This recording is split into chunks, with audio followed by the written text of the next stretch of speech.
y'all couldn't play with me. Y'all couldn't play with me. You couldn't play with me. There was no gym. There was no gym equipment. There was no gym membership. There was no trial gym membership. Nothing of the sort. Everything that I did from my house. Hi guys, it's Ali. Welcome back to my channel if you're old, and welcome if you are new. Before we get straight into this video, be sure to hit that subscribe button so you guys are notified when I post a new video.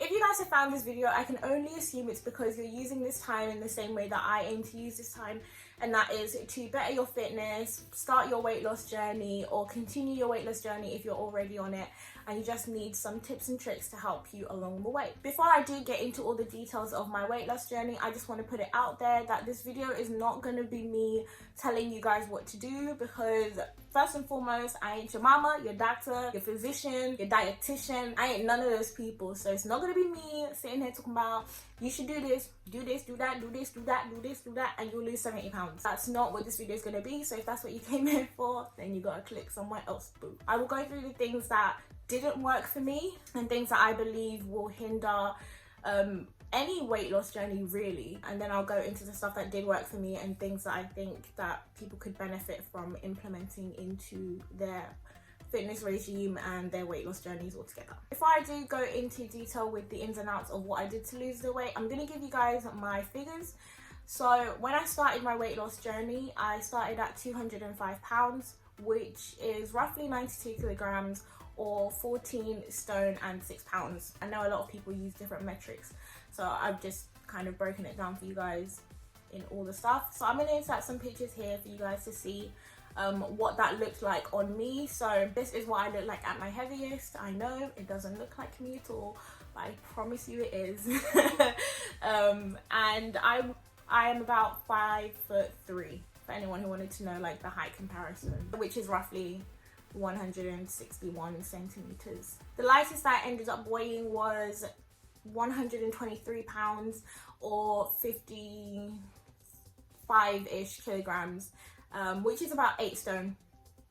8 stone and 8 pounds is how much I ended up weighing at my lightest, and I'll show you guys pictures as well of what that looks like. This will look more like me. As you can see, the weight in my face back then was a lot less than it is now, because I have put on weight since these photographs were taken. As you do, you can see your girl got thick. I'm now like 69 for anyone who wanted to know what my current weight is.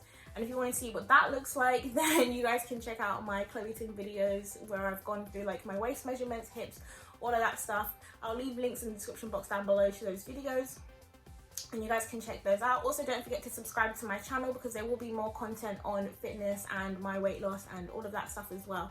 So if you don't want to miss that, then go ahead and hit that subscribe button. Now that we've gone through the details of my weight loss and the facts and the figures and the numbers, I'm going to outline for you guys what I did to achieve that transformation. So first, I'm going to go through the things that didn't necessarily work for me, or things that I believe hindered my journey, or just caused me to not feel great about my overall progress with my weight loss. And the first thing that I can highlight as something that I feel put a real dark cloud over my weight loss journey was my need to constantly be checking the scales.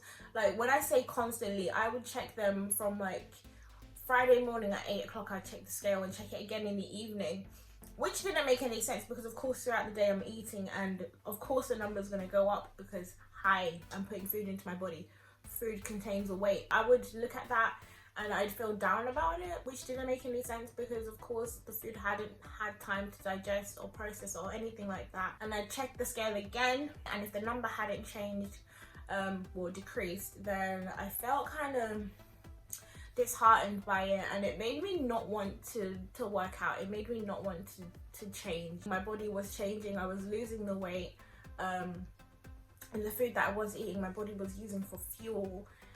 And there's just so much scientific stuff that goes into it that it just doesn't make sense for me to have been constantly checking the scales, which is why I don't recommend that people are so reliant on scales to measure their weight loss. I'm much more of a fan of using like measuring tapes and things like that, especially because a scale can be affected by so many things: bloating, water retention, hormone levels. So much can determine a number on a scale. A tape measure will tell you that you've lost half an inch on your waist, and it will just be, that's what it is. You were 29 inches 2 weeks ago, and now you're 28 and a half inches, period. Another thing that I am not a huge fan of, something that I did a lot as well, was obsess over numbers in general, and that's the scale, measurements coming from a tape measure, or a big one, which is calories. Because calories don't actually measure too much. Like, yes, of course, it can tell you that out of your 2,500 recommended daily intake, you've eaten 25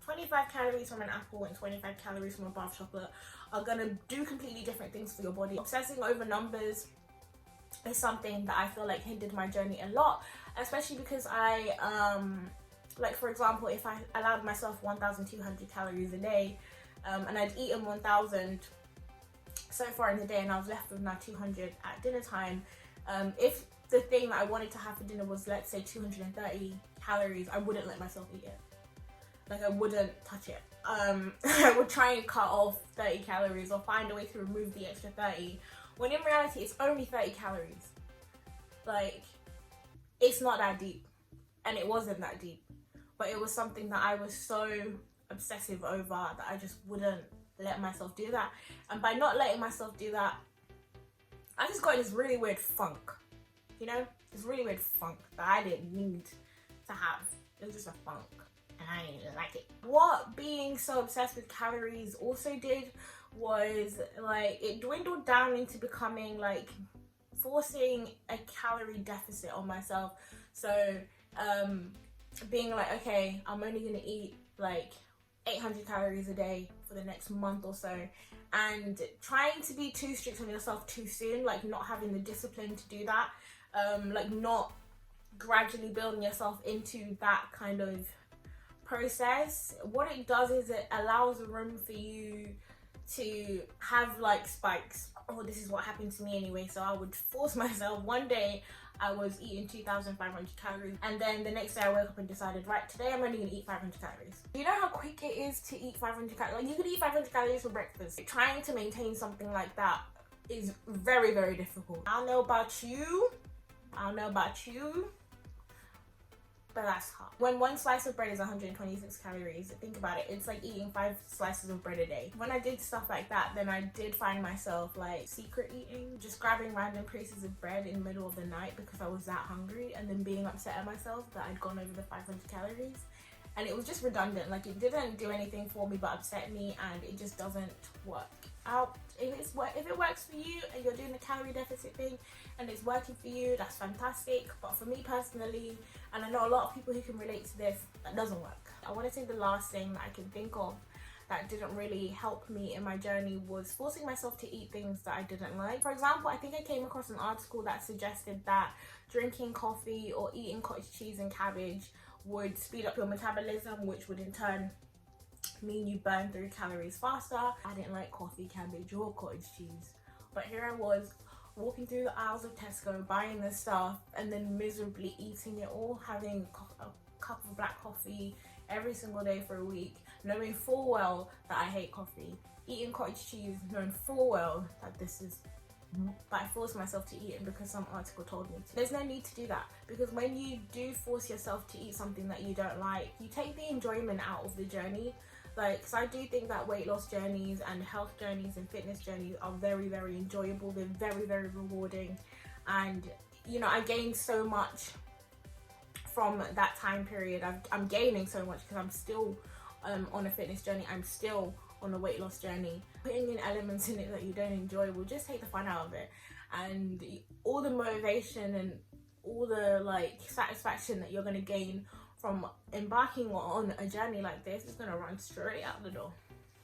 I tell you that for free. So if you want to be consistent, I personally wouldn't recommend eating things that you don't like. You wouldn't do it on a normal day. Don't do it because you're on some weird diet. Now that all of that is out of the way, I'm going to talk to you about things that did work for me. And as the title of this video does suggest, everything that I did to lose the 70 pounds that I lost, I did from home. I didn't use a gym once. Like, there was not a single time in that entire year that I stepped foot into a gym, and that was basically because I couldn't afford it. I couldn't afford a gym. but I really wanted to lose the weight. I was determined to lose the weight, so by God, I was losing the weight. So the number one thing that I feel like aided my journey was exercise. You ain't gonna like hearing it, you're gonna hate me for saying it, but it's the truth. There's no quick fix. I'm sorry, but there's nothing I can tell you. There's no, ain't no Thanos. I can't click and the weight's just gonna drop off. I'm sorry. You're gonna need to put in the work. Like weight loss, it's a process, and it is a hard one at that too. It's not some easy breezy beautiful cover girl. If you guys have seen my previous videos, then you will know as well that I'm a massive fan of home workout videos here on YouTube. The ones that I did specifically at the beginning of my weight loss journey were the Beachbody workouts, Insanity, T25 and hip hop abs. And when I tell you that this man will put you to work, he will have you sweating like you're in a shower. Like, and the workouts worked, because I remember seeing results from his workouts within like 2 or 3 weeks. My shirts were loose. Like, I was just hanging out in these baggy shirts, and I was like, wow. Or you can watch a video like Chloe Ting. You guys know I love Chloe Ting. I'm gonna shout out my girl Chloe Ting because I absolutely adore her programs. I adore her channel. I adore her, okay? And I'm going to advise everybody and their mama to go and do a Chloe Ting workout challenge, because I think they're absolutely phenomenal. I'm currently doing a challenge now, and I will be posting a results video in about 2 weeks for that challenge, because I'm about to finish it in 2 weeks. So if you guys want to see the results of that video, you know what to do. Hit the subscribe button. Don't waste your time. Don't waste my time. Don't waste your mama's time. Everybody, let's go. Another thing that I did that most people will tell you you need to do alongside exercising is I changed my overall diet. So I did swap out a lot of my unhealthy options for healthier options and stuff like that. By swapping out the foods and changing my diet, I ended up lowering my calorie intake, and I was also swapping out a lot of my snack foods for healthy snacks. So things like chocolates, crisps, biscuits, cookies, I was swapping out for grapes and pineapples and strawberries and mangoes and fruits that I enjoyed. And you know, those are things that I genuinely find delicious in the first place, so it didn't feel like I was losing anything by swapping out a packet of crisps for a packet of grapes. And pretty much the last thing that I did to lose the weight was I increased my water intake. And people say this one as well. This is another thing that just comes up all the time, is to just drink more water. And it's true. Like, I can't say that drinking water 110% did this for me or it did that for me, but what water does is it increases your energy, it replenishes you, it helps regulate all of this other stuff going on inside, you know, in your insides and stuff. So water is just an all-round good drink. I mean, it ain't got no calories to it, you know what I mean? Like, it's literally just water. Speaking of water, I am currently in the middle of a gallon a day water challenge. So if you guys want to see the results from me drinking a gallon of water every day for a week, then go ahead and hit that subscribe button so you don't miss the drop. Everything that I've said in this video is essentially what I did to lose the weight. Like I said before, I did all of this from my house. I didn't use any gym equipment or anything like that. Any workouts that I did were home workouts that I just followed some videos, or I followed some websites and some workouts that I'd seen on there. And that's pretty much all I did. Everything that I've mentioned in this video, there will be links in the description box for you guys to check it out. Do let me know how your weight loss journey is going if you are on one, and let me know if you're going to start one so we can just discuss. I can be a motivation for you guys, or I can provide support or anything like that, which I have been doing on my Chloe Ting challenges. If you guys check out the comment section down below, then I do interact with you guys about your journeys, or you guys can message me on Instagram, send me an email, or, you know, just reply in the comments, and I will get back to you guys as soon as I can. I do get back to every single person that does reach out to me, so don't hesitate to do so if you think it will help you, or if you just want to chat. Because, you know, I ain't doing nothing with my time. Y'all probably ain't doing nothing with your time. Let's get to know each other. Nah, I mean, I hope this video has helped you guys, or just giving you insight into my personal weight loss journey. If you just watch this to find out how I lost the weight, you got this. You got this. You better pop them squats.